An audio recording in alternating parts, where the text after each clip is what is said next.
Hey you guys, good morning, good afternoon, good evening, whenever you're watching this. Hopefully you're watching it and you're following along. Just wanted to say hi. We're going to start chapter 5 of our book. Wanted to also let you guys know what a delight it is to see you on our Zoom videos. I absolutely love it. The scavenger hunt was awesome. You guys did a really, really great job. Excuse my hair. We're letting it dry naturally today. Not that any of you care. I'm sure there's a couple of you who haven't been upkeeping on your hair either. No big deal, right? All right, so chapter 5. So, really quick, let's go back. Kira and her dad went to the storytelling thing, and the guy came in and kind of tried to scare everybody with his story. Usually, at the storytellers, they're all just joking around. Here, also, I wanted to share with you is a picture. I don't know if you can see it. Let me try. I think you can see it. So that's Kira's dad around the fire telling his story. Remember, he's considered the volcano guy, right? So that was the bonfire when he threw the thing in, and then it went up. So after that, Kira and her dad went home. They got home. They traveled a long ways, and then at the end of chapter 4, her parents were talking kind of quietly and secretly, so she was nervous. Kira got nervous as to what they're talking about and what's going on. So chapter 5, Kira lifted the top off the great wicker basket, climbed inside and got down on her knees, then carefully eased the lid back into place. Long ago, she had made a small hole in the basket at eye level, and through it she gazed out at the little grove of banyan trees in the center of the courtyard.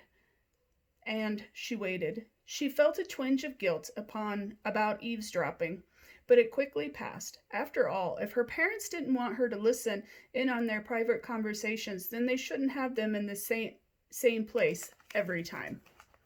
And they shouldn't be hiding important things from her anyway. She understood the need to have secrets around Tico, especially if it were about things that affected the whole community. He wouldn't understand, and he might share them with his group of friends. But Kira was an official helper now. She had been outside 4 different times. Someday she would be entrusted with keeping her people safe by spreading stories about the fire demons and also with keeping up with lore and the legends of Zudan history alive, just like her father. She had worked hard and deserved to hear about anything that was going on. Just when her legs had started to cramp, her parents finally appeared, brushing aside the bamboo curtain at the back entrance of the family hut. Kira saw Maja, I think is what we decided, right? Her mom, scan the courtyard for anyone who might be about. But at this time of the evening, everyone likely finished up dinner and was now busy with festival preparations down in the village square. Luckily, Maja didn't think it necessary to check inside the wicker basket. So, Taro said, there were more sightings in just the 3 weeks we were gone? Kira watched through the little hole as her mother nodded. Once on the step over on the southern side, sorry guys, a group of them driving cattle. And again a few days later near the river. We can't be certain, but of course it looked like they were surveying a good spot for the bridge. If you can imagine that. Then a third time, only the day before you got home. There were 3 of them, and it looked... She took a shaky breath.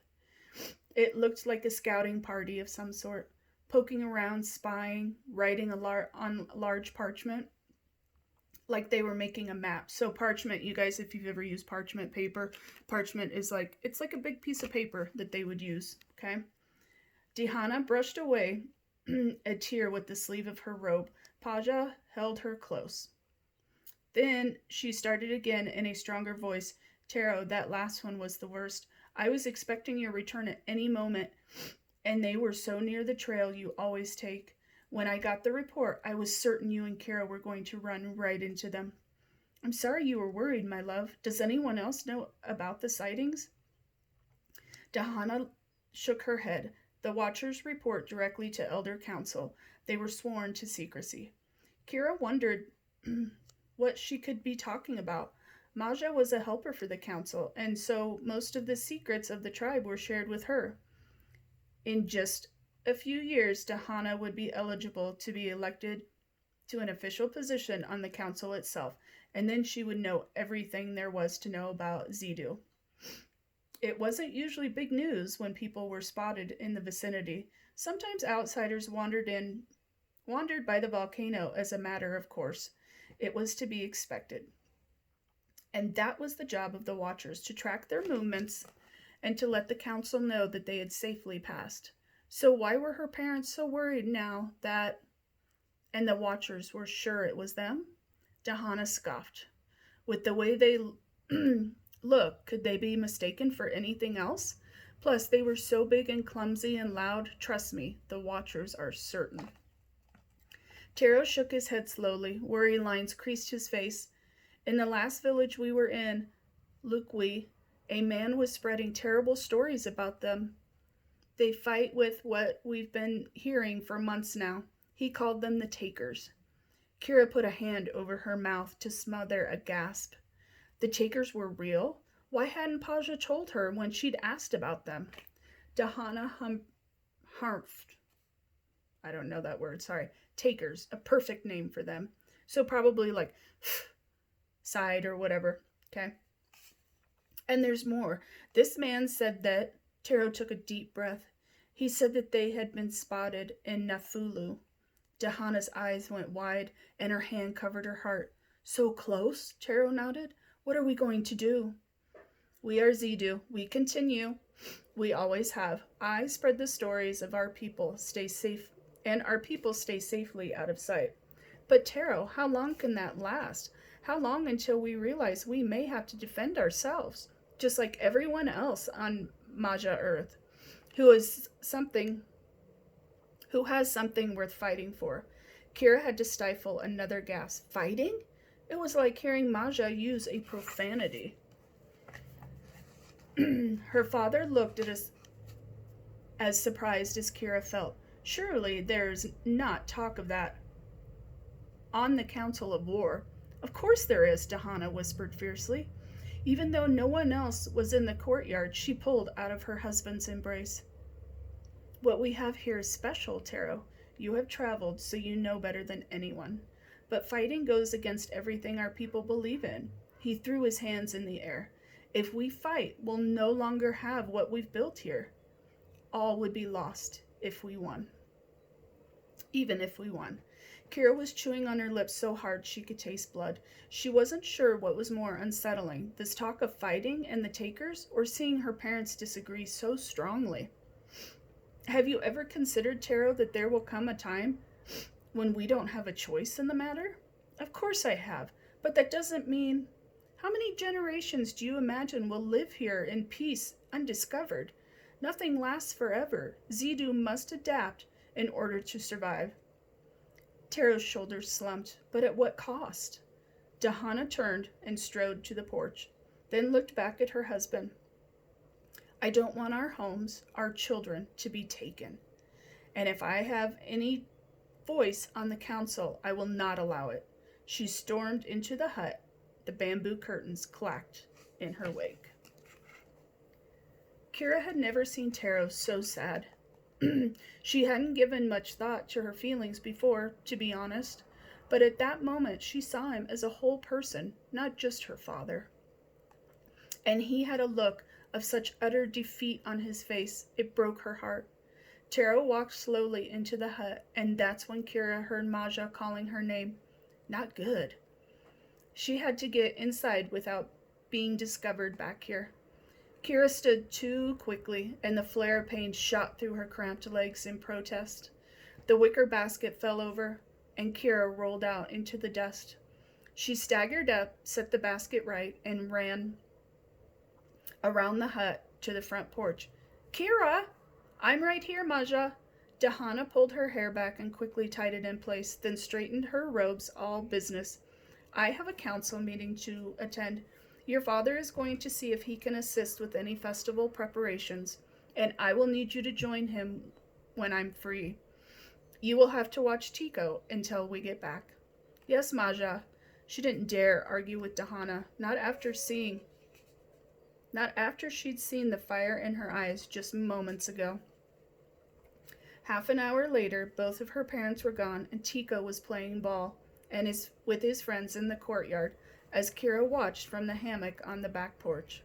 Her brother was laughing and yelling, chasing the frayed rope ball and kicking up many dust storms. How nice it would be just to have one more day of being free of worries or responsibilities. Little kids could do whatever they... Kira sat up in the hammock. What was it Tico had said? The grown-ups would be all be consumed with the festival preparations so the kids could do whatever they wanted. It was true. Her parents were either going to work through the night or come home so exhausted that they just collapsed into bed. Kira could do whatever she wanted. So what did she want to do? That was easy. First, she wanted to help protect Zedu. Always, but second, she wanted to make sure her parents never had the kind of disagreement she had just witnessed.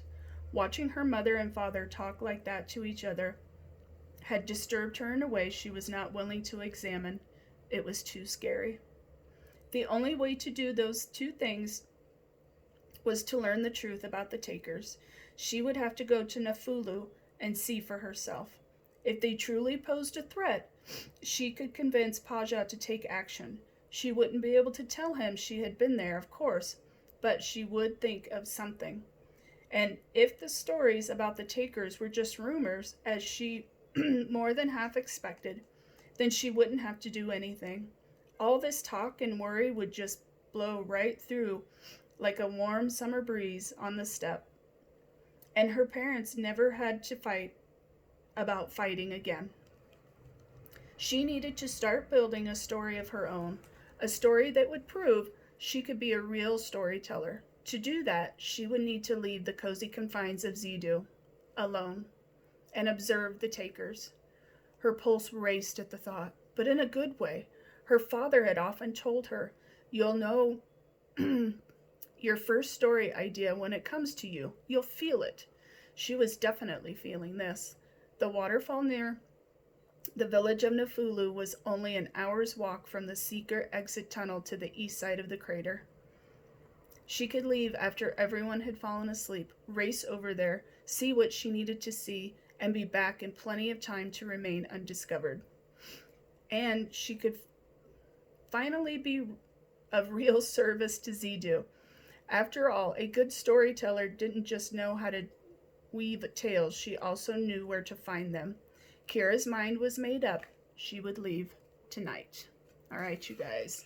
So Kira's going to go and try and check it out, right? She's going to go see if the Takers are real or if that's a real situation. If she finds that it is, then she can warn everybody in her village or not. So she may or may not come back with different stories. So that was chapter 5, right? I will read you chapter 6. I will post it either later today or tomorrow. I just want to tell you guys I miss you so much, and I hope you are all well, okay? Bye.